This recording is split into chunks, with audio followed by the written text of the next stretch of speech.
안녕하십니까? 기독인문학연구원과 이음사회문화연구원 가족 여러분, 2022년 새해가 시작됐습니다. 새해도 내내 여러분 모두가 주님이 주시는 은총과 축복을 풍성히 누리시기를 빕니다. 지난 연말 연시를 보내면서 연구원의 1년을 되돌아보고 신년 계획을 세우는 과정에서 시편 1편 말씀을 자주 묵상했습니다. 코로나19 팬데믹으로 연구원이 어려운 2년을 보냈습니다. 어려운 시기였지만 연구원과 구성원들이 묵묵히 말씀대로 행하고 또 소명에 충실하고자 노력했습니다.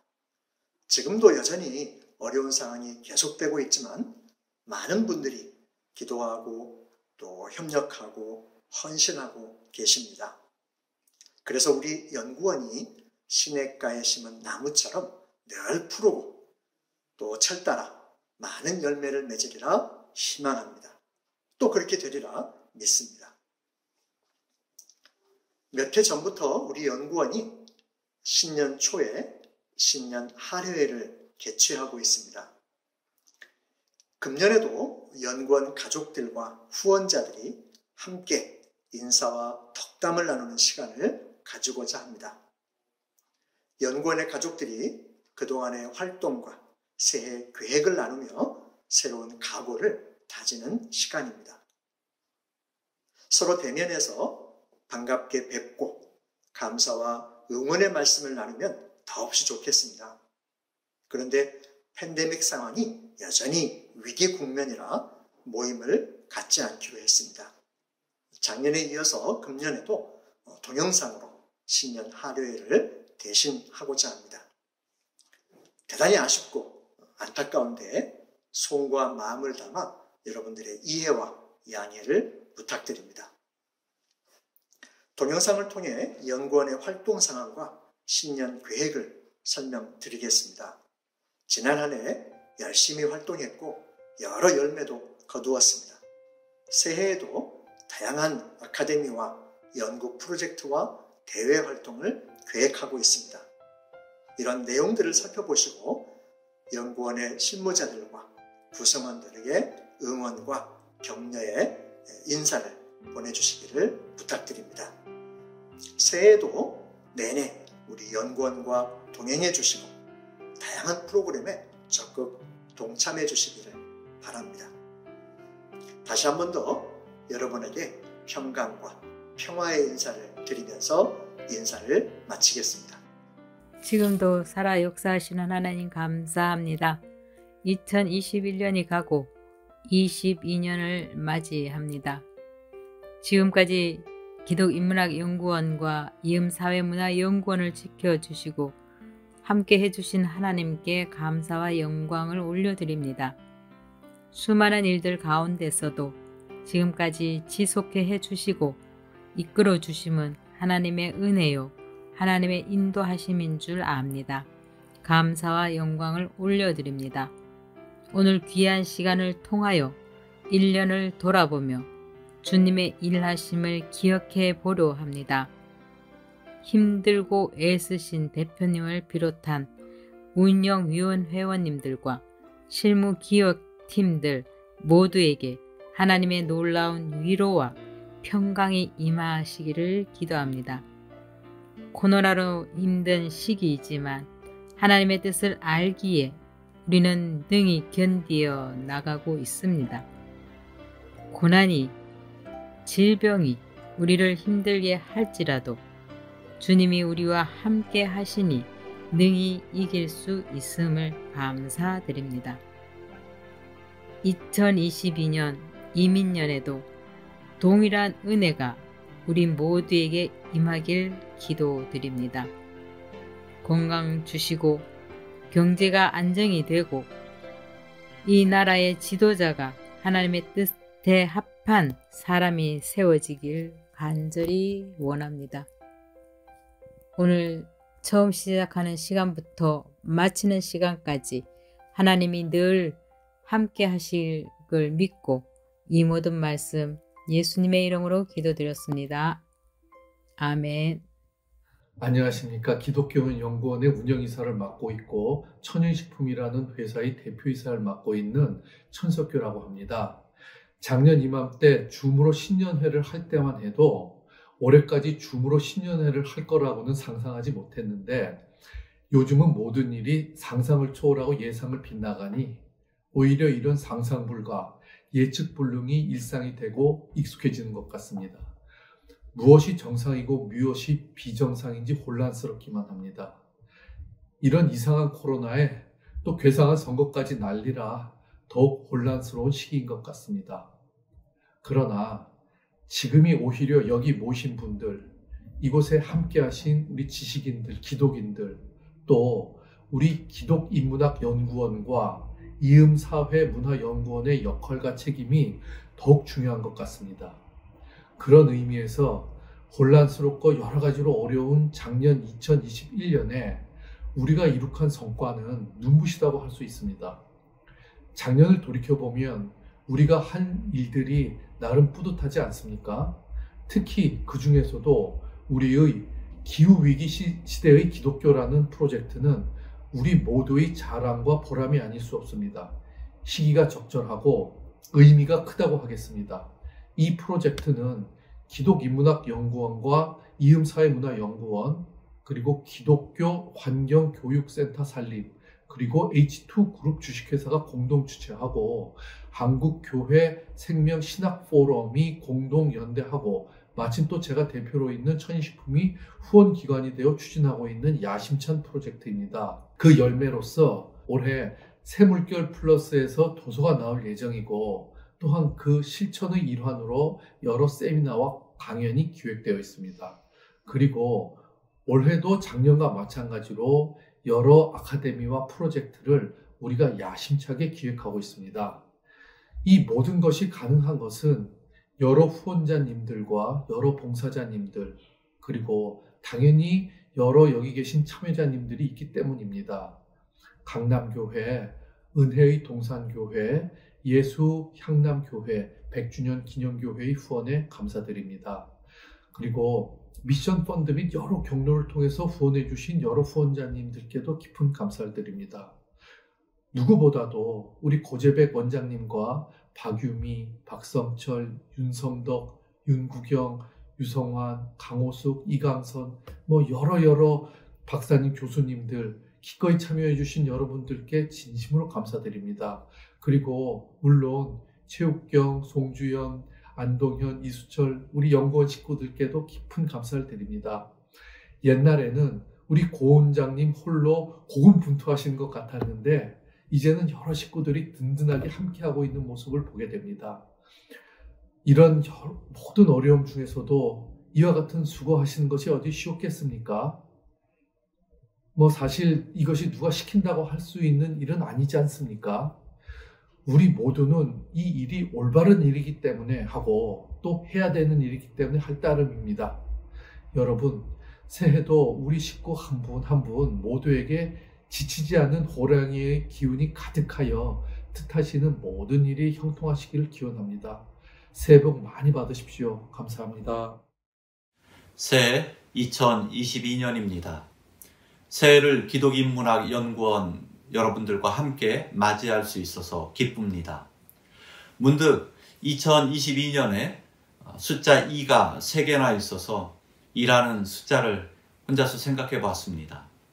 1등은 기억해도 2등은 기억해 주지 않는 세상이지 않습니까? 승자 독식의 세상이기도 하고요.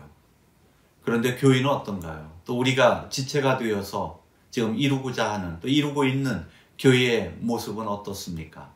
교회는 2등도 기억해 주고 승자 독식이 아니라 오병이어처럼 나눔이 그 바탕입니다.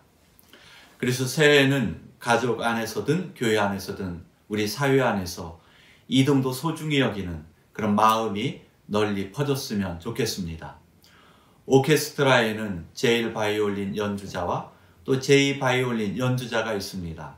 둘 다 소중한, 꼭 필요한 그런 위치들입니다. 기독인문학연구원은 한국교회가 놓치는 복음의 온기, 또 예수님의 마음을 알아차리는 공간이라 생각합니다. 코로나19로 많이 힘들어하는 이웃들, 이 사태를 극복하기 위해서 이웃들의 수고가 많습니다. 지금처럼 이웃의 존재감을 전 세계 차원에서 자각하는 시대도 없었던 것 같습니다. 마스크 착용을 생각해 보면 내 자신을 위한 것이면서 동시에 남을 위한 선행의 출발점입니다. 기독인문학연구원이 마치 방역 마스크처럼 내 자신을 위한 것이면서 동시에 이웃을 위한 적극적 활동의 공간이라 생각합니다. 이듬도 기뻐하는 공간, 또 새해를 기대합니다. 그래서 주님 안에서 또 기독인문학과 더불어 함께 희망을 만들어 가봅시다.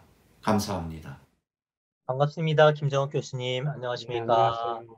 오늘 김정욱 교수님 특별 강연에 앞서 잠시 교수님의 이력을 먼저 말씀드리겠습니다. 김정욱 교수님은 서울대학교 환경대학원 명예 교수님이시고 또 한국교회 환경연구소 이사장이십니다. 전 녹색성장위원회 위원장이셨고 현재는 환경협력대사로 섬기고 계십니다. 오늘 많은 식구들을 위해서 특별 강연을 해주시겠습니다. 부탁드리겠습니다. 네, 고맙습니다. 불러주셔가지고. 그럼 새해 복 많이 받으시고요.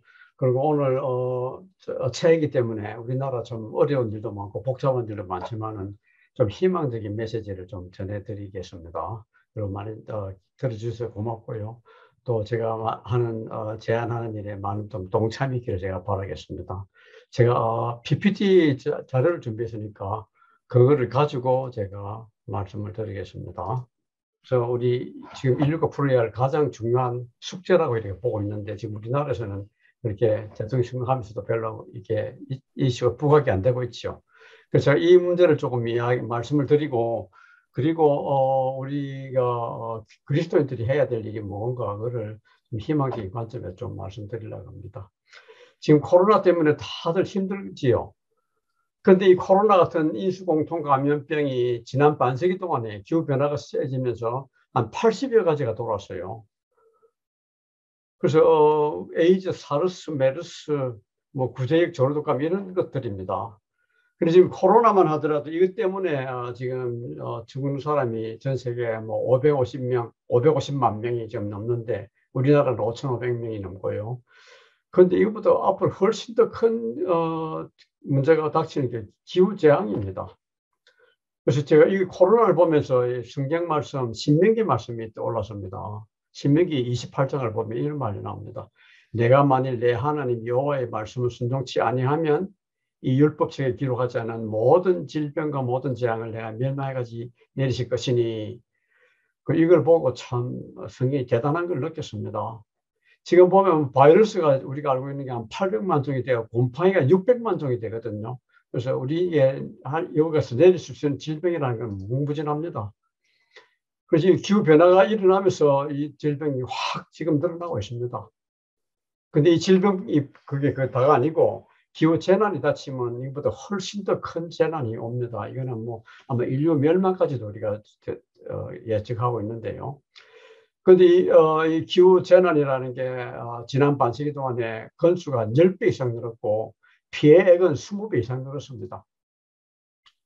근데 이게 지금 그대로 지나가게 되면 지금 시베리아 동토에는 엄청나게 많은 양의 메탄가스가 지금 얼어가 있는데 그것이 한번 녹아 분출돼 나온다든지 하면 기후변화는 걷잡을 수 없이 변합니다. 우리가 통제를 할 수가 없습니다. 그때는 전 생물이 95%가 멸종할 것 같다 이런 이야기도 나오고 있고요. 물론 인류는 멸망할 걸로 보고 있습니다.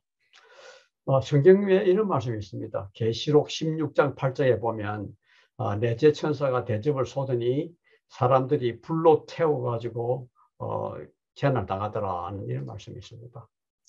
그리고 기후변화가 오면서 다른 환경 문제도 많이 생깁니다. 지금 사막화가 지금 엄청 빨리 속도로 일어나고 있는데 안타깝게도 지도를 들여다보면 전 육지의 3분의 1이 사막 아니면 황무지입니다. 이 사막은 지금 대부분이 다 사람이 만든 사막입니다. 인위적으로 만든 사막. 그리고 지금은 우리 한반도의 1.5배 땅이 해마다 사막으로 변하고 있어가지고 남한의 100배가 되는 땅이 지금 사막의 위험하에 위험에 처해가 있습니다. 계시록 8장 6절 말씀 생각납니다. 첫째 천사가 나팔을 부니 땅의 3분의 1이 타버리더라. 지금 기후변화 일어나면서 해수면이 계속 올라가고 있죠. 해수면이 올라가면서 지금 바다에 잠기가 없어질 나라들이 지금 나타나고 있습니다. 투발루, 키리바티 이런 나라들, 그리고 몰디브 이런 나라들, 그리고 가장 좀 큰 피해를 받는 나라가 사실은 방글라데시입니다. 방글라데시 지도를 보면 알겠지만은 이 나라가 뭐 산이 하나도 없는 나라, 전부 다 평지입니다, 평지. 그래서 해마다 비가 와가지고 국토의 4분의 3이 물에 잠기고요. 수천만 명의 인구가 이제 해마다 물에 들어갔다가 나왔다 갔다 나왔다 이렇게 하면서 살고 있습니다. 지금 물 오염이 심각해가지고 물 마시고 죽는 사람이 매년 500만 명. 코로나보다 훨씬 많이 죽죠. 코로나는 2년 동안에 550만 명인데 이거는 뭐 매년 500만 명이 물 마시고 죽어나갑니다. 지금. 계시록 8장 10절. 셋째 천사가 나팔을 부니 물이 선물이 됨으로 많은 사람이 죽더라. 이런 말이 있습니다. 성경에. 물이라는 것은 하나님이 생명을 살리려고 주신 물인데 지금은 그냥 물 마시면 죽게 됐으니까 이건 보통 일이 아니죠. 그리고 대기 오염 때문에 죽는 사람이 또 해마다 700만 명이 넘습니다. 700만 명이. 계시록 8장 12절. 넷째 천사가 나팔을 부니 낮에 3분의 1은 비추음이 없고 밤도 그러하더라. 지금 하늘이 막 흐려가지고 이 미세먼지 또 대기 오염 마시고 이렇게 많이 죽습니다. 공기라는 것도 성경에 보면 하나님이 사람에게 생명을 주려고 이렇게 만든 게 공기인데 지금은 그냥 마시면 사람 죽게 됐으니까 이것도 보통 일이 아니죠. 그리고 생물들은 많이 죽어나갑니다. 학자가 발표하기를 이 사이언스라는 논문이 나오는데 사이언스 논문은 우리 과학 잡지 중에서 가장 신뢰받는 그런 잡지 중에 하나죠. 네이처하고 사이언스 두 개입니다. 2050년까지는 모든 바다가 저기 파멸될 거다 이런 논문이 나오고 있습니다. 파멸된다는 말은 90% 이상이 다 죽는다 이런 이야기입니다. 바다에 이런 시뻘건 적초가 끼면 뭐 물고기들이 그냥 떼죽으면 합니다. 그리고 뭐 오염돼서 막 떼죽으면 하고요. 계시록 8장 8절. 둘째 천사가 나팔을 부니 바다에 생명 가진 피조물의 3분의 1이 죽더라 이런 말이 있습니다. 지금 생물이 죽어가는 속도가 지구 역사상 가장 빠른 속도라고 그럽니다. 매년 1%의 생물종이 사라지고 있다 그러는데 지금 생물 멸종하는 속도는 공룡이 멸종하는 속도보다도 1000배 정도 빠르다고 이렇게 이야기를 하고 있습니다. 그래서 우리가 직접 느끼는 것은 뭔가 하면 지금 곤충들이 많이 죽어나가는데 특히 꿀벌들이 굉장히 빨리 죽고 있어요. 그래서 꿀벌이 사라지면 어떻게 되나? 아인슈타인이 말하기를 인류는 4년밖에 버티지 못한다 그렇게 봤습니다. 꿀벌이 우리 식량의 80% 이상을 생산하는데 지금 꿀벌이 자꾸 없어지니까 미국에서는 우리나라에서는 뭐 꿀벌을 쓰면 손으로 이렇게 수정하고 다니면 되죠. 미국에서는 일손이 없으니까 지금 꿀벌을 수입해가지고 농작물 개화 시기에 따라서 들고 다니면서 농사를 짓습니다. 이런 기후 파멸을 막으려 그러면 기온이 산업화 이전보다도 2도 이상 올라가서는 우리가 기후를 통제할 수 없다. 그때는 뭐 기후 통제가 그냥 손을 벗어나기 때문에 그냥 이렇게 파멸이 온다고 보는 겁니다. 2도 이상 올라가서는 안 된다 하는 게 그게 파리 기후 협정의 내용인데 2도는 좀 위험성을 가지고 있으니까 1.5도를 목표로 하자. 이렇게 협정에서 만들어 놨는데 2018년도에 우리나라에서 열렸던 기후회의에서는 2도 안 된다. 1.5도로 해야 된다 하는 1.5도 특별 보고서를 채택했습니다. 왜 1.5도 보고서를 채택했나니까 2도가 올라가게 되면 북극의 얼음이 완전히 다 훼손되고 그리고 물 부족 인구가 지금 뭐 50%로 증가하고요. 그리고 기후 난민이 수억 명이 생긴다. 우리나라에 얼마 전에 몇 년 전에 뭐 예멘인가 한 나라에서 난민 100명 정도 오니까 막 난리를 쳤죠. 못 받아들인다고. 근데 이런 수억 명이 생긴다 이래 봤습니다. 그리고 산호초가 완전히 소멸된다고 봤는데 산호초는 해양 생물의 4분의 1이 산호초에 삽니다. 그게 완전히 사라진다 이래 봤습니다. 그래서 1.5도로 해야 된다. 이렇게 지금 결론을 지은 겁니다. 왜 이런 일이 벌어졌나? 지금 인류가 에너지를 너무 많이 낭비를 합니다. 미국 사람이 한 사람이 쓰는 에너지가 자기 몸무게 1000배 나가는 고래만큼 씁니다. 고래가 그 큰 덩치를 가지고 1년에 지구를 한 바퀴씩 돌면서 헤엄친다 그러면 얼마나 에너지가 많이 들겠어요. 그런 에너지를 쓰는 겁니다. 우리 한국 사람도 지금 미국 사람만큼 거의 그렇게 씁니다. 그리고 자원을 얼마나 낭비하는지 미국 사람이 한 사람 나서 죽을 때까지 자기 몸무게 수천 배의 자원을 이 쓰레기로 만들어 버립니다. 우리나라도 지금 마찬가지입니다. 그러다 보니까 지구가 견딜 수가 없어가지고 지금 지구가 깨지는 건데, 지금 우리처럼 인류가 지금처럼 살다 그러면 지구가 지금 하나 가지고 안 된다. 1.6개가 있어야 된다. 이렇게 봅니다. 한국 사람처럼 살다 그러면 지금이 지구가 3개 반이 필요하다. 이렇게 봅니다. 그러니까 지금 지구가 망가지고 있는 겁니다. 지금 망가지고 있어요. 그래서 이거를 피하려면 어떻게 되나? 우리가 앞으로는 지속 가능한 발전을 해야 된다. 그런 이야기하는데, 지속 가능한 발전이라는 게 뭔가 하면 우리만 잘 먹고 잘 살아서는 안 된다. 우리 후손도 살게 하고 우리처럼 살게 하고 살아야 된다 하는, 그게 지속 가능한 발전입니다. 그리고 이게 지속 가능한 발전을 하려고 그러면 이제 기후 재앙이 먼저 없어야 됩니다. 기후 재앙을 없애려고 그러면 탄소 중립을 해야 되는데, 탄소 중립이라는 게 무슨 뜻인가? 우리 탄소 중립 기본법에다가 이렇게 정리를 해놨습니다. 온실가스를 하나도 배출해서는 안 되는 게 탄소 중립입니다. 온실가스가 탄소 외에도 여러 가지가 기체가 있지만은 그것들을 사실 탄소 양으로 다 계산하거든요. 그래서 탄소 중립이라고 이렇게 말을 붙였습니다. 그래서 앞으로 탄소 중립이 우리가 인류가 살아남을 가장 중요한 숙제다. 인류의 과제다. 이렇게 지금 이야기를 하고 있습니다. 이런 기후위기를 극복하기 위해서는 우리가 지금 해야 될 것, 제가 3가지를 정리를 했는데, 왜 이렇게 3가지를 정리를 했나니까, 이번에 코로나가 돌면서 세계 80여 개국이 수출을 중단했습니다. 뭐를 중단했나? 그 중에 40여 개 나라는 식량 수출을 중단했는데, 그것도 식량을 생산을 가장 많이 하는 나라들이 그랬습니다. 그래서 또 그것뿐만 아니죠. 지금 에너지도 지금 더 식량같이 이게 무기화됩니다. 지구가 살기가 어렵게, 세상이 살기 어렵게 되면, 이번에 러시아가 유럽에다가 가스 안 보낸다 하는 이야기 다 들으셨지요. 옛날에 미국은 일본에다가 석유를 수출 안 했습니다. 그랬더만 일본이 난동을 부려가지고 지금 태평양 전쟁을 일으킨 겁니다. 이렇게 됩니다. 그래서 우리는 앞으로 어떤 일이 있더라도 지속 가능한 사회가 되려면 식량을 자립해야 됩니다. 자립하도록 해야 됩니다. 그리고 에너지. 우리가 뭐 지금도 보십시오. 에너지는 있어도 수출 못하는 나라가 있고, 돈을 주고도 못 사는 나라 지금도 있습니다. 그런 게 반드시 올 수가 있습니다. 그래서 에너지 우리 자립해야 됩니다. 그리고 최근에 보면 뭐 홍수, 태풍 이런 게 지금 뭐 그전에 볼 수 없던 그런 엄청난 홍수나 태풍이 오고 있죠. 이런 기후 재난에 안전하게 적응할 수 있는 이런 나라를 만들어야 됩니다. 그래야 우리가 앞으로 뭐 적어도 무슨 일이 있더라도 우리가 먹고는 살 수 있고, 밥은 먹고 살 수 있고, 또 무슨 일이 있더라도 우리가 재난 당하지 않고 안전하게 살 수 있고, 그리고 기후위기 대응하고 미세먼지를 문명 생활하려고 그러면 에너지 자립해야 됩니다. 이 3가지를 반드시 앞으로 우리 달성해야 됩니다. 식량 자립을 해야 된다 그러는데, 지금 그 도표를 보면 세계 강대국가 치고 식량 자립 안 한 나라가 없습니다. 일본하고 대한민국 빼고는. 보십시오. 여기 보면 덴마크가 지금 식량을 자립을 했는데 70년대까지는 식량 자급률이 30%밖에 안 됐거든요.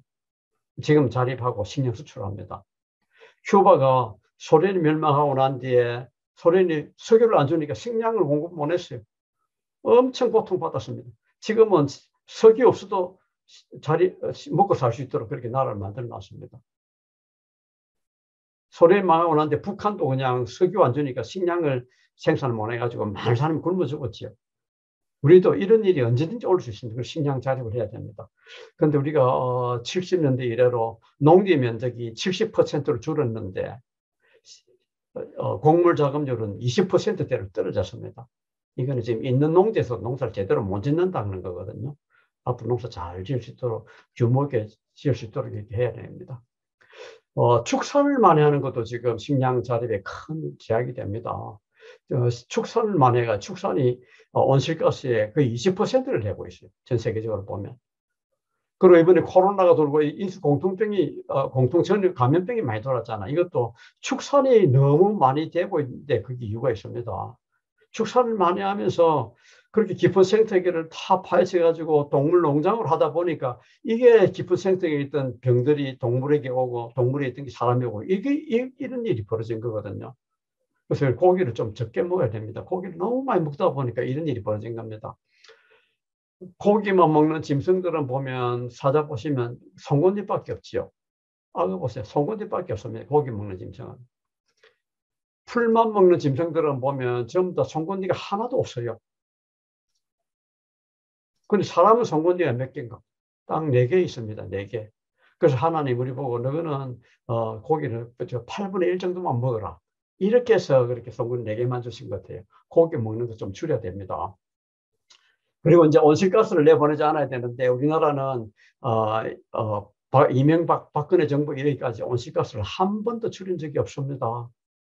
이명박 정부는 2020년까지 온실가스 20% 줄이겠습니다 하고 국제사회에 공언했지만은 오히려 확 늘려놨고요. 박근혜 정부는 그걸 10년 연기해가지고 30년까지 37% 줄이겠습니다 했는데 하나도 안 줄이고 계속 늘렸습니다. 그리고는 이제 겨우 문재인 정부 들어와서 제가 노수정책위원장을 하면서 이제 한 일인데 그때 이제 지난 2년간 11%를 줄인 게 처음입니다. 우리나라는. 근데 앞으로 2030년까지는 40%를 줄여야 됩니다. 이게 우리가 지금 내놓은 계획이고 그 유엔에 제출한 계획입니다. 그동안에 온실가스 하나도 안 줄이다 보니까 최근에 세계 13,000개 도시의 온실가스 배출량을 조사를 발표한 게 있는데 서울이 세계 1등을 해버렸습니다. 서울 인구는 수도권 보태가 2,150만으로 봤는데 중국의 광주 4,500만, 우리보다 2배가 많죠. 이 도시를 앞질러 버리고요. 그리고 일본의 동경 요코하마가 인구가 3,500만인데 우리보다 1.5배 인구 많습니다만 이거를 2배 가까이 앞질러 가지고 세계 1등 했다고 나왔습니다. 온실가스를 그렇게 많이 내보낸 나라가 미세먼지가 없겠습니까? 미세먼지 때문에 고통 엄청 받았습니다, 우리나라가. 그래서 제가 하루는 인천공항에 새벽에 내리려다 보니까 이게 선이 시커먼 선이 깔려가 있죠. 이게 뭔 선인가? 수평선도 아니고 지평선도 아니고 미세먼지 선입니다. 밑에 보면 건물들이 그대로 다 보였어요. 구름 한 점 없는 날, 바람 한 점 없는 날, 딱 우리나라 하늘을 이렇게 딱 덮고 있는 게 미세먼지 선입니다. 그래서 미세먼지로 인해 일어나는 질병들이 이제 폐암, 폐렴, 심장질환 이런 것들인데 이것 때문에 죽는 인구가 엄청 많습니다. 폐암이 70대까지는 그저 10만 명당 5명 정도가 죽던 게 지금은 7배가 늘어가지고 36명이 죽습니다. 우리나라에서 해마다. 그게 5천만 명 인구를 따지면 이거 얼마 죽나니까 거의 18,000명이 해마다 죽고 있습니다. 이 폐암에 걸려가지고. 제일 많이 죽는 암이죠. 그리고 폐렴으로 죽는 사람이 또 1년에 한 23,000명 정도 되고요. 그리고 심장질환으로 죽는 사람이 또 한 1년에 3만 명 되고. 그래서 이게 미세먼지 공기 때문에 죽는 사람이 엄청 많습니다. 여러분 코로나 죽는 거는 비교가 안 됩니다. 이 미세먼지는 온실가스가 똑같은 데서 나옵니다. 똑같은 데서. 그런데 이 미세먼지 온실가스 내보낸 데가 어딘가 하니까 우리나라의 발전을 세계에서 가장 발전소를 많이 지은 나라인데 단위 면적당 따져가지고 좁은 땅에 발전소 이렇게 많이 지은 나라가 없습니다. 석탄 발전소, 원자력 발전소 2개 다 세계 1위입니다. 1등으로. 그래서 유린당 우리 전기 사용량을 보면 작은 조그만 나라들은 제외하고요. 제일 큰 나라 중에서 카나다, 미국 다음에 대한민국이 올라가 있습니다. 전기 사용량이. 우리나라 1인당 전기 사용량은 이탈리아, 영국이 2배입니다. 그런데도 불구하고 석탄 발전소, 원자력 발전소 꽉 짓고 있어가지고 문재인 정부 들었을 때까지도 석탄 발전소 7개를 짓고 있고요. 원자력 발전소 5개를 짓고 있습니다. 지금 유럽 나라들은 어떻게 하나? 다 줄이고 있습니다. 줄이고 있습니다. 이렇게 많이 지어가지고 이게 어떻게 탄소 중립을 이렇게 할 수 있나? 유럽은 보면 모든 나라들이 2030년까지는 석탄 발전소를 다 닫기로 지금 계획을 짰습니다. 독일이 2038년으로 했다가 그 2030년으로 앞당기고 했습니다. 그리고 독일은 보면 2050년까지 온실가스를 100% 다 줄이고 전체 다 줄이고 에너지 사용량을 절반으로 줄이겠다. 재생에너지로 충당하려고 그러니까 재생에너지는 생산 밀도가 아주 작고 대량 생산, 대량 수송, 대량 소비가 불가능합니다. 그래서 에너지 양을 딱 절반으로 줄이는 걸 계획해놨습니다. 그랬다가 이번에 이제 위기가 닥치니까 이거를 2050년, 2045년을 앞당기겠다 이렇게 계획을 발표했습니다. 영국도 마찬가지입니다. 2050년까지는 에너지 절반을 줄이고 모든 온실가스는 하나도 배출 안 하겠다. 그래서 이 영국하고 독일이 G7 국가 중에서 가장 온실가스를 모범적으로 줄였는데 두 나라가 온실가스 줄이면서 경제가 망했나? 가장 경제가 탄탄한 나라가 이 두 나라입니다. 바로. 덴마크는 가장 온실가스 정책을 잘한 나라, 에너지 정책을 잘한 나라로 꼽히고 있는데요. 덴마크는 옛날에는 큰 발전소 몇 개 지어가지고 에너지를 공급했는데 지금 어떻게 하나? 자기 지역에 있는 에너지는 자기가 다 만들어갑니다. 자기 에너지 만들어 하고 있어요. 그러면서 이 나라가 70년대까지는 에너지를 98.5%를 수입했는데 식량도 70%를 수입을 했는데 지금은 에너지 완전 자립했습니다. 자기 나라 다 만들 수고. 어떻게 자립하나? 재생에너지를 다 자립하는 거예요. 자기가 만들면 자립되는 겁니다. 자기 나라에서 만들면. 식량도 자립해버렸습니다. 그러면서 옛날에는 에너지 값싸게 수입하고 식량도 막 값싼 거 사다 먹었지요. 그런데 그때는 가장 못 사는 나라였고요. 먹고 살기 힘든 나라였습니다. 지금 어땠나? 세계에서 가장 잘 사는 나라입니다. 에너지 요금 우리 3배, 식품 비용 우리 3배, 에너지가 전기요금 비쌀 때는 우리 4배까지 올라갑니다. 그렇지만 그 돈은 다 자기 나라 국민들 살리는 돈이지 외국에 빠지는 돈이 아니거든요. 그래서 지금 가장 잘 사는 나라 올라섰습니다. 우리나라는 재생에너지 좀 독려하려고 그러니까 지금 지역마다 막 결사 반대 운동이 많이 일어났습니다. 태양광, 풍력 전부 결사 반대 운동이 다 일어났어요. 이렇게 막 반대합니다. 아예 막 결사 반대를 접어져 놨습니다. 여러분, 에너지는 자기가 쓰는 에너지는 자기가 책임지니까 당연한 일입니다. 자기는 가만히 놀고 변두리 힘없는 사람 희생시키고 쓰겠다는 그거는 성경적이 아닙니다. 약자를 희생시키고 자기만 잘 살겠다는 건 정의롭지 않습니다. 우리 하나님 만든 세상에서 우리가 참 멋지게 살아야죠. 그렇지만은 못 사는 사람이 희생시키고 자기 잘 사는 것 그거는 성경적이 아닙니다. 그리고 어떤 에너지는 보면 후손들에게 짐을 다 떠넘겨가지고 우리도 감당 못하는 걸 후손에게 다 감당하도록 느끼는 것. 이것도 성경적이 아닙니다, 여러분. 자기가 쓰는 에너지 자기가 책임져야 되는 겁니다. 자기가 못 만들면 그 비용을 자기가 부담해야 되는 겁니다. 그러면서 우리가 탄소 중립하자 그러니까 원자력 해야 된다는 이런 얘기가 많이 나와서 제가 좀 짚고 넘어가겠는데 우리는 앞으로 10년 안에 온실가스를 40%를 줄여야 됩니다. 원자력 발전소 하나 짓는데 10년 걸립니다. 이거 10년 짓는 동안에 돈도 엄청 들어요. 하나 짓는데 6조 원씩 이상 듭니다. 그 10년 짓는 동안에 온실가스가 줄어드나 하나도 안 줄어듭니다. 미세먼지 줄어드나 하나도 안 줄어듭니다. 그리고 발전 짓기만 하면 전기가 오나. 지금 또 송전탑, 송전선을 건설해야 됩니다. 지금도 현재도 송전탑, 송전 때문에 막 지역 주민들이 반대 데모를 하고 밀양에서는 막 사람들이 자살해주고 이런 일이 벌어지지 않습니까? 그리고 이거에 우리는 이 폐기물을 처리할 지금 방도가 하나도 없습니다, 여러분. 이게 뭐 몇 년도 돈 모아놓는다고 처리할 때가 있는 우리나라에 처리할 때는 없다고 봅니다. 이런 거를 후세 넘기는 거 이거는 정의롭지 못합니다.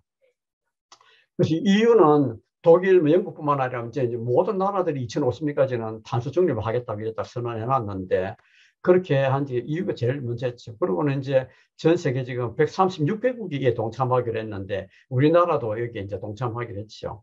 그리고 우리나라가 유엔에 그 서류를 제출한 거는 세계 14번째로 제출했습니다. 지금 우리 교회가 사회에 너무 신망이 없습니다.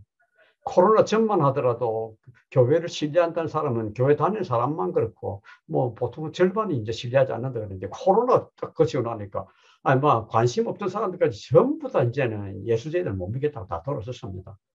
이 교회가 앞으로 정신 차려야 됩니다. 교회는 정말로 세상하고 좀 달라야 되는데 세상 흐름을 거스르는 생명력을 보여야 됩니다. 죽은 물고기, 살아있는 물고기는 딱 봄이 포가 나는데 죽은 물고기는 물길 따라 흘러갑니다. 살아있는 물고기는 항상 물길을 거스러 봅니다. 살아있는 교회, 세상 흐름을 거스르는 생명력을 보여야 됩니다. 그래서 우리가 교회가 그리스도인들이 해야 될 일은 참 많이 있습니다. 우리는 흩어지는 운동해야 되고, 흩어지가 농촌 지역의 사회를 특히 잘 살려야 되고요. 그리고 농촌이 도시화가 서로 협동하도록 해야 되고, 그리고 지역의 창조지수 보존하는 일들을 해야 됩니다. 우리가 할 수 있는 일은 굉장히 많은데 그중에 선한 것들 찾아보시면 되겠고요. 특히 요새 녹색교회 운동을 하고 있는데 녹색교회 운동이 뭔가 하니까 여러 교회들이 녹색운동을 하면서 교회운동을 하면서 연합해가지고 서로 정보를 주고받고 또 교회가 힘을 합쳐서 할 길을 합니다. 그래서 교회가 자기 스스로 에너지를 만들기 위해서 이렇게 태양광도 달고 있고요. 또 에너지 절약하기 위해서 절전소를 하는 거를 이렇게 개념을 도입해가지고 우린 전기 얼마나 줄인다 이런 거를 계획을 발표하고 이렇게 합니다. 그래서 이 녹색교회에 들어가면 이런 팻말도 주고요. 그래서 서로 잘하게 합니다. 거기 사는 인들 중에 하나가 몽골 사막에다가 지금 원청의 숲을 만드는 건데 몽골 사막에서 우리나라에 황사가 막 날라오잖아요. 근데 여기다가 이렇게 이게 모자 쓴 사람 이게 접니다. 이게 제 집 사람이고요. 그 여기다 나무도 심고 이렇게 이제 에너지도 좀 필요하니까 태양광하고 풍력을 써가지고 에너지 좀 쓰도록 해놨습니다. 물 주는 것도 접니다. 그래가지고 이게 처음에 할 때는 저게 언제 정말 숲이 되겠나 그랬는데 지금 10년 지나고 나니 어떤가 한번 보십시오. 이렇게 변했습니다. 이렇게 완전히 변했죠. 완전히 변했죠. 그리고 이 열매나는 거 이걸 열매를 팔아가지고 수입도 되고요. 그리고 또 주스도 만들어가 팔고 그래가지고 올리고 있습니다. 우리는 탄소 중립을 앞으로 30년 안에 해야 되는데 유럽은 지난 30년간 해왔고 앞으로 30년에 완성하겠다 그랬습니다. 대한민국 지난 30년 하나도 한 게 없는데 앞으로 3년 안에 완공해야 됩니다. 완성해야 됩니다. 이거 너무 어려운 거지요. 그렇지만 대한민국은 세계에 참 기적적인 것을 많이 보여왔습니다. 대한민국 지난 30년 안에 완성한 것들 한번 보십시오. 뭘 했나? 우리 한 게. 탄소 중립에 대해서 우리가 국민 의견을 조사를 해보니까 우리 국민 90% 이상이 다 듣고 안다 그래요. 그리고 우리가 탄소 중립의 속도도 지금보다 더 빨리 해야 된다는 의견이 많이 나와 있습니다. 지금. 그리고 참여 이사를 물을 때만은 뭐 거의 90%가 다 참여하겠다 그럽니다. 대한민국 분들 참 착합니다. 이걸 보면. 그래서 우리가 여기를 좀 앞으로 교회가 정말 앞질러 나가야 됩니다. 지난 30년 우리가 세계에 본 기적이 뭔가? 일제시대 거치고 난데 일본이 우리나라 나무를 전부 다 빼갔습니다. 이렇게 만들어 놨습니다. 이거를 살림 녹화한다고 해가지고 30년 안에 이런 차를 만든 나라가 인류 역사상 대한민국밖에 없습니다. 이게 우리가 해낸 겁니다. 옛날에 우리 도시하천이 얼마나 더러웠는지 모릅니다. 안양천 옆에 걸어 다니지를 못합니다. 냄새가 너무 독해, 하수도 냄새가 너무 독해가지고. 이런 걸 어떻게 했나? 30년 만에 이런 상황을 다 만들어놨습니다. 안양천, 중랑천 다 그랬습니다. 청계천 다 그랬습니다. 이걸 이렇게 만드는 게 30년 안에 다 끝냈습니다. 여러분 옛날에 서울에 교통 보십시오. 엉망이죠. 엉망. 이거 어떻게 고쳤나? 30년 안에 이렇게 만들어가 지금 우리 교통 체계가 세계에서 제일 잘 된 나라라고 지금 칭찬받고 있는 나라를 만들었습니다. 그러면서 여기 보십시오. 전철이니 버스니 이런 게 뭐 세계 제일 잘 돼 있는 나라로 지금 이래 만들어 놨거든요. 청계천변에 옛날에 얼마나 더러웠습니까? 이렇게 못한 나라인데 이걸 지금 어떻게 만들었나? 30년 안에 이런 거를 만들었는데 이거 지금 청계천 이게 참 아름답게 꾸며놨죠. 많은 세계 사람들 와서 이걸 어떻게 됐는지 보고 가고 합니다. 쓰레기 투기장, 난주도에 쓰레기를 그냥 막 버렸습니다. 이게 매립장다 투기장입니다. 이 높이가 100m 넘게 쌓였습니다. 쓰레기가. 이걸 갖다 어떻게 했나? 이거를 이렇게 지금 만들어 놨습니다. 이렇게. 여기 이거 쓰레기 침출수 더러운 물 나는 거 다 안 나가도록 다 차단했고요. 이 밑에 가스를 뽑아가지고 지금 이 가스를 가지고 발전해가 전기를 만들어가지고 이웃에 전기도 주고 지금 난방도 하고 그러고 있습니다. 지금 이 난지도 보시고 아니 얼마나 아름답습니까? 그래서 난지도 옛날에 난지도가 주민들한테 정말로 이게 원수였는데 지금은 난지도를 너무 자랑스럽게 생각합니다. 오히려 난지도 때문에 집값도 막 올라가고 그렇습니다. 그 쓰레기 분리수거하는 거 종량제를 하고 음식 쓰레기를 분리하는데 지금 제가 듣고 보니까 이제 이거 종량제하고 음식 쓰레기 분리하는 거는 미국이나 독일이나 유럽에 다 칭찬한다 그래요. 근데 이거 우리나라밖에 하지 않습니다. 왜 다른 나라는 칭찬하면서 왜 안 하나? 하려고 그래도 국민들이 말을 안 들어줬으면 못 합니다. 근데 이 두 가지 제안한 게 저거든요. 제가 잘했지요. 근데 이거를 지금 따를 수 있는 나라가 전 세계 대한민국밖에 없어요. 그래서 우리나라 국민이 얼마나 착합니까? 잘합니까? 그래서 이거 잘하고 이렇게 해놨다가 그러면 이명박 정부 들어와가지고 이 정책이 막 거꾸로 돌아가가지고 지금은 이제 유럽 나라들에 우리가 좀 뒤지고 있습니다. 정책이. 한 번 없애고 나니까 뭐 진짜 잘하던 거 없애고 나니까 도로 만드는 게 그렇게 힘든 겁니다. 일회용 컵 만드는 거, 비닐 뭐 봉지 막 나눠주는 거. 옛날에 다 억제하는 제도가 있었는데 그거 다 없애버리거든요. 한 없애고 나니까 도로 만들기가 너무 어려운 거예요. 우리 기업들 보시면 진짜 너무 잘 나가죠. 근데 잘 나가게 된 게 90년 들어와가지고 삼성, 현대, LG가 녹색 경영을 시작했는데 그때 수조 원 돈을 투자해, 수조 원 돈을. 그때 엄청난 돈입니다. 그러면서 어떻게 했나? 에너지 사용 줄이고 자원 순환 잘하도록 이렇게 해나갔습니다. 그러면서 이제 삼성전자 같은 데서 제가 보고 듣기를 매년 그 에너지 사용량을 10% 정도 줄이고 또 생산성 10% 올렸다 그러더라고요. 지인들 보고 하기를. 그런 거를 지금 한 30년 하니까 지금 어떻게 됐나? 지금 세계 1등 기업들 아닙니까? 이 기업들 보십시오. 그때 우리가 4개 재벌 중에서 하나가 이제 이렇게 묶인 게 대우가 있는데, 대우는 뭐 그때 할 일이 너무 바빠가 이런 데 신경 못 쓴다 그러더만 대우는 지금 뭐 분해되고 없지 않습니까? 이것도 우리가 좀 세상에 자랑거리입니다. 그리고 또 하나 자랑거리. 우리나라 그동안에 대통령이 막 도망가고 말이죠. 그냥 감옥 들어간 대통령이 뭐 절반 이상이거든요. 그래 나쁜 대통령을 많이 뒀는데도 불구하고 우리나라가 그렇게 못 사던 나라가 지금 선진국 올라섰다는 게 이게 우리나라가 이게 저는 처음에는 이게 좀 부끄러운 걸로 알았는데 이걸 참 되게 자랑거리라 그러더라고요. 다른 국가에서 듣기로는. 대통령을 참 감옥에 보내는 것도 참 대단한 국민이고 그렇게 하고도 이렇게 국민이 얼마나 훌륭했으면 이렇게 되겠나 하는 겁니다. 자랑거리 맞지요? 그래서 우리가 앞으로 이 탄소 중립하는 거, 우리가 기후 재난 없애는 거, 이것도 앞으로 30년에 우리가 반드시 해나가야 됩니다. 여러분 하나님한테 세상 보십시오. 제가 아름다운 사진만 가져왔는데 너무 아름답지요. 너무 아름다운 게 많지요. 이거 보십시오. 어떻게 이런 걸 다 가질 수가 있나? 그래서 하나님이 보시기를 내가 만들었지만 내가 봐도 너무 잘 만들었다. 그러면서 하신 말씀이 네 마음대로 뭐 빼먹고 놀아라 한 게 아니고 성경 성경에 보면 일보고 돌보게 하라. 저는 이게 참 번역이 잘 됐다고 봤습니다. 일구라. 그래서 땅을 거기서 내가 얻을 먹어라. 그리고 돌보라. 대신에 그렇게 생산할 만큼 잘 돌보라. 이렇게 주고받고 하라. 그겁니다. 그렇게 하라는 거. 그리고 아담과 이브에게 하와에게 눈 뜨자마자 한 명이 너는 땅에 충만하라. 땅을 정복하라. 생명을 다스려라. 땅에 충만하라는 게 무슨 뜻인가? 땅의 필요를 순리대로 채워줘라. 그래야 땅도 우리 필요를 줘준다. 이게 마이모니데스가 해석한 글입니다. 마이모니데스 제가 보기에는 에스라 이후에 가장 구약 성경을 잘 아는 그런 성경학자입니다. 땅을 정복하라. 하나님 우리를 정복하는 방법은 우리를 뭐 겁을 주고 두대를 패고 해서 정복하는 것이 아니고 예수님의 말씀하셨듯이 섬김을 받으러 것이 아니라 섬기러 왔다. 섬기듯이 잘 갖고 가는 그게 정복하는 방법이에요. 생물 다스리라. 생물들이 잘 살도록 보살피는 겁니다. 그렇게 하라는 겁니다.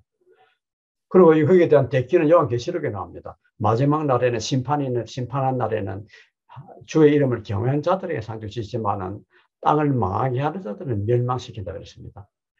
하나님을 무시하는 사람들이 제일 큰 죄악이 뭔가? 하나님 만드신 땅을, 피조세계를 그냥 망가뜨리는 그게 가장 불경한 죄입니다. 이거는 뭐 요한계시록에 갑자기 나온 것이 아니고 시편에도 그런 말이 있습니다. 여호와께서 행하신 일과 손으로 직접 지으신 것을 무시하고 하는 자들은 그래서 그들을 멸망시킨다 그랬습니다.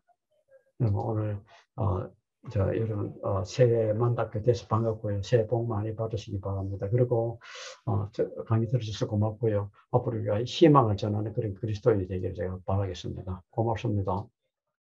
안녕하세요. 기독인문학연구원에서 연구위원으로 사역하고 있는 박성철 목사입니다. 새로운 2022년을 맞이해서 후원해주신 모든 분들과 기독인문학연구원 가족들과 함께 새로운 한 해를 맞이하게 된 것에 대해서 기쁘게 생각합니다. 신년 할애를 준비하면서 2021년 기독인문학연구원 활동에 대해서 보고하는 시간을 가지려고 합니다. 먼저 2021년 아카데미 활동에 대해서 이야기하겠습니다. 2월 정기강좌는 윤국연 연구위원께서 고대 팔레스타인 고고학이라고 하는 제목으로 2월 1일부터 3월 8일까지 운영해 주셨습니다. 4월 정기강좌는 박유미 교수님의 룻과 에스더 만나기가 4월 13일 첫 강의를 시작했습니다. 6월 정기강좌는 윤성덕, 유성환 박사님께서 고대 근동과 구약 성서라고 하는 제목으로 6월 20일부터 8월 24일까지 강의를 진행해 주셨습니다. 10월 정기강좌는 윤성덕, 유성환 박사님의 고대 근동과 구약 성서가 10월 5일부터 12월 7일까지 진행이 됐고요. 월요 만나는 총 6회에 걸쳐서 온라인으로 개최가 됐고요. 전국 각 지역과 해외에서 평균 30여 명이 참여해서 성황리에 진행되었습니다. 4월 월요 만나는 백석대학교의 최영삼 교수님의 요한일서 코이노니아와 코스모스를 가지고 있고요. 5월 월요 만나는 UCLA 교수님이신 옥상덕 교수님의 한국 기독교 형성사라고 하는 책을 가지고 저자 초청 강의 및 질의응답 시간을 가졌습니다. 6월 월요 만남은 일본 난잔대학교 교수님이신 김승철 교수님의 엔도 슈샤쿠 읽기 바보라고 하는 책을 가지고 했고요. 7월 월요 만남은 홍효 박사님의 강아지똥으로 그린 하나님 나라 권정생의 작품과 삶이라고 하는 책으로 진행을 했고요. 8월 월요 만나는 기독연구원 느헤미야의 김건주 교수님의 구약으로 읽는 부활신앙이라고 하는 책으로 진행을 했습니다. 9월 월요 만나는 정신실 작가님의 슬픔을 쓰는 일이라는 책으로 9월 27일 7시 반부터 9시 반 사이에 진행했습니다. 올해는 콜로키움과 세미나도 활발하게 진행이 되었습니다. 제가 진행하는 기독교 사상사 콜로키움 시즌1이 1월 28일부터 3월 4일까지 매주 목요일 저녁에 진행이 되었고요. 시즌2는 4월 15일부터 5월 13일까지 진행이 되었습니다. 정치신학 세미나를 11월 11일부터 12월 1일까지 4주에 걸쳐서 진행을 했습니다. 올해는 북토크도 활발하게 열렸습니다. 연구원과 연구원 구성원이 출간한 도서를 중심으로 진행한 프로그램으로서 2021년에 2회에 걸쳐서 진행되었습니다. 종교 중독과 기독교 파시즘에 대한 기념 북토크를 1월 25일 저녁 7시부터 9시 사이에 온라인으로 진행을 했습니다. 프로젝트 기후위기 시대의 기독교 사업의 일환으로 북토크를 진행했는데요. 6월 24일 목요일 저녁 7시 반부터 9시 반 사이에 진행을 했습니다. 조영호 교수님의 기후위기와 기독교 비블로스 성경인문학연구소에서 편찬한 생태위기와 기독교 기독교 환경교육센터 살림에서 편찬한 지구정원사 가치사전을 함께 북토크의 대상으로 해서 진행했습니다. 성경아카데미는 연구원이 2021년에 새로 기획하고 개최한 성경연구 프로그램입니다. 구약과 신약 성서를 먼저 개론적으로 연구하고 이후에 각 권을 깊이 있게 공부하는 프로그램으로 발전시킬 계획입니다. 구약 개론 1, 오경 연구 입문으로 진행을 했고요. 한세대학교의 차준희 교수님께서 최신 오경 연구 개론이라고 하는 책을 가지고 진행해 주셨습니다. 구약개론 2는 역사서를 강의했는데요. 부산 장신대의 민경직 교수님께서 8월 12일부터 10월 21일까지 매주 목요일 7시 반부터 9시 반 사이에 진행해 주셨습니다. 구약개론 세 번째는 시편과 지혜서 연구 입문으로 진행했습니다. 장신대학교에서 계시는 하경택 교수님께서 11월 15일부터 2022년 1월 24일까지 9주간에 걸쳐서 진행을 하고 있습니다. 비블로스 성경 인문학 연구소와 함께 생태학과 기독교라고 하는 공동 연구를 진행을 하고요. 그 연구 성과의 결과물로서 생태기와 기독교가 한국학술정보에서 2021년 6월에 출간되었습니다. 현재도 기후위기 시대의 기독교라고 하는 프로젝트를 진행을 하고 있고요. 조직과 기획을 살펴보면 기독인문학연구원과 이음사회문화연구원, 기독교환경교육센터 산림, 그리고 H2그룹 주식회사에서 공동 주최를 했고요. 한국교회 생명신학포럼에서 공동 연대로 해주셨습니다. 또한 천일식품에서 후원을 해주셨습니다. 14개의 원고를 모아서 2022년 2월에 출간할 예정입니다. 현재 기독교 신문에 정기 칼럼을 투고하고 있습니다. 현재 계획으로는 2023년에 모든 원고를 모아서 책으로 출간할 계획입니다. 이를 위해서 이음사회문화연구원, 비블로스 성경인문학연구소, 기독교환경교육센터 산림, 그리고 한국교회 생명신학포럼에서 함께 해주셨습니다. 프로젝트의 일환으로 목회 세미나를 진행을 했고요. 2021년 10월 28일 그리고 25일 월요일 두 차례에 걸쳐서 오전과 오후 6개의 강연을 진행하고 목회 자료도 함께 제공하였습니다. 현재 용서와 화해 그리고 치유 연구 프로젝트가 진행 중입니다. 1차 연도 연구 주제는 용서와 화해 그리고 치유에 관한 다문학적 논의이고요. 현재 14명의 집필자와 협약을 체결하였고 2022년 3월에 책을 출간할 예정입니다. 2021년도 대외 사업을 살펴보겠습니다. 먼저 안양대학교 지역인문학센터와 시민인문학 공동 진행했고요. 올해는 5월부터 12월까지 시민인문학 4개의 강의를 개설했고요. 영화인문학은 2021년 12월부터 2022년 3월까지 진행할 계획인데요. 신라대학교의 박재욱 교수님께서 영화 알렉산드로 배우는 헬레니즘 시기 동서 문명의 교류를 진행해 주시고 계십니다.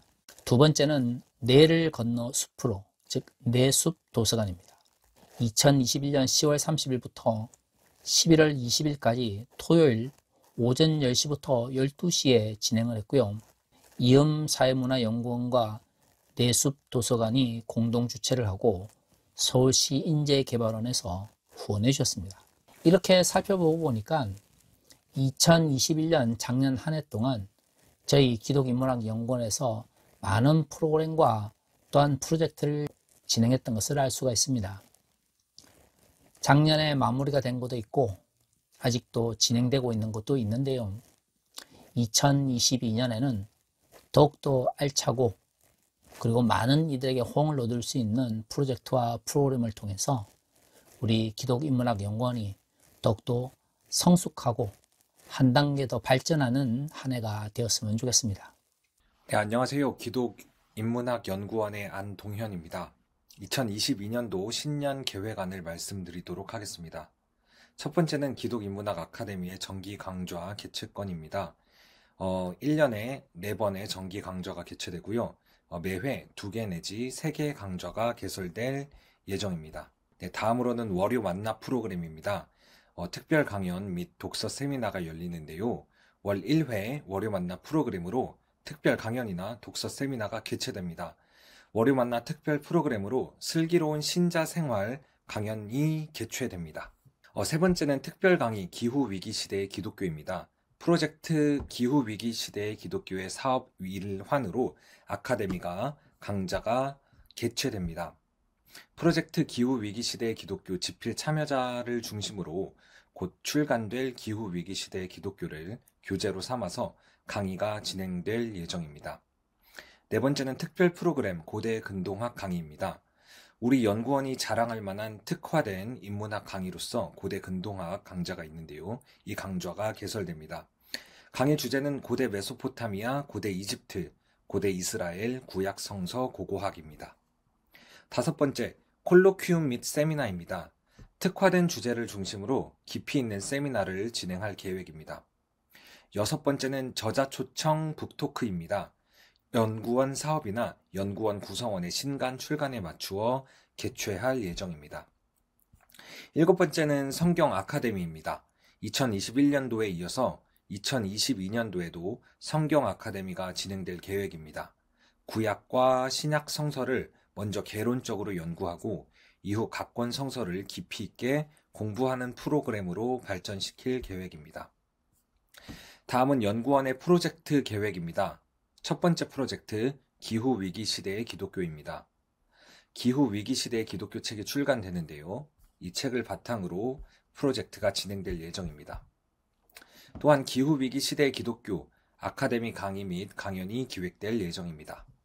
세 번째, 각 교회와 기관에서 특별 강연이 열립니다.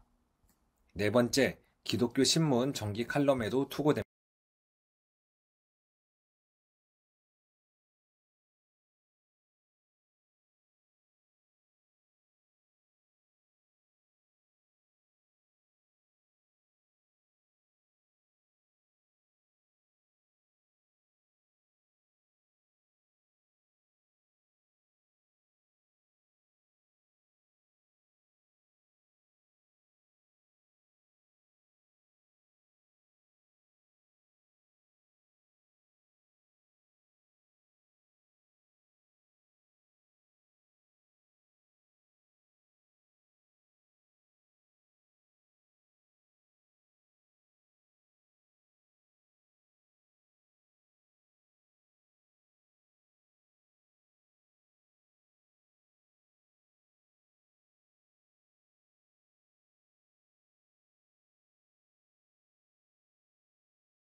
반갑습니다. 주홍규 작가님. 한 세 가지 정도 질문 드리면서 인터뷰 진행하겠습니다. 네, 첫 번째, 요즘 작품 활동이 굉장히 왕성하게 하고 계신데요. 특별히 그 프랑스에서 출간하신 그 메이드 인 강남에 대한 그 프랑스 현지에서의 반응과 여러 가지 소식들을 좀 전해주시기 부탁드립니다. 네, 제가 2019년도에 한국어판 메이드 강남 출간 이후에 올해 2021년 초반에 이제 메이드 인 강남 프랑스어판을 발간했고요. 작년이네요, 벌써. 네, 2021년 작년 11월 달에 이제 프랑스에 직접 이제 갔다 왔습니다. 근데 그래서 한국 사회가 갖고 있는 좀 모순과 어려운 부분들이 조금 이렇게 민낯이 드러나는 게 아닌가라는 우려 섞인 시선도 있었지만 결국 모든 사회가 갖고 있는 폭력과 그리고 자본주의의 그늘 이런 것들을 조금 성찰하고 나누는 데 있어서는 국가가 따로 없다 그런 생각을 좀 확인하게끔 되어진 계기였던 것 같고요.